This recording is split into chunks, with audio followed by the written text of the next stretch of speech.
Hello বন্ধুরা, কেমন আছেন সবাই? বন্ধুরা, এখানে ডিম ভেজে নিচ্ছি। ডিমগুলো আমি সিদ্ধ করে লম্বা লম্বি করে একটাকে 4 পিস করে কেটে নিলাম। এগুলো এখন তেলের মধ্যে শুধু হলুদ দিয়ে ভেজে নিলাম। এখানে লাউ কুচাই নিলাম, এগুলো দিয়ে ডিম দিয়ে রান্না করব। দেখেন তাহলে কি করি বন্ধুরা। ডিমগুলো তুলে রেখে ওই তেলের মধ্যে আমি কিছুটা রসুন পেঁয়াজ ভেজে নিলাম, তার মধ্যে লাউ কুচানোগুলো দিয়ে দিব। বন্ধুরা, পরিমাণ মতো লবণ হলুদ দিয়ে নিলাম, আর কয়েকটা কাঁচামরিচ দিয়ে দিলাম আস্ত। বাচ্চারা এমনি খাবে, বড়রা খাইলে কাঁচামরিচগুলো দিয়ে খাবে। আর এখানে আমি একটু ভাজা জিরার গুঁড়া দিয়ে দিব। বন্ধুরা, আমার রান্নাটা হয়ে গেল, আমি উপরে ডিমগুলো দিয়ে দিলাম।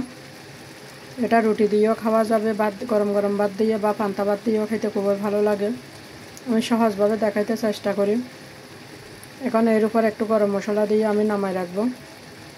আমার ভিডিওটা ভালো লাগলে বন্ধুরা একটা লাইক করে দিবেন, একটা কমেন্ট করে জানাবেন, একটা শেয়ার করে দিবেন।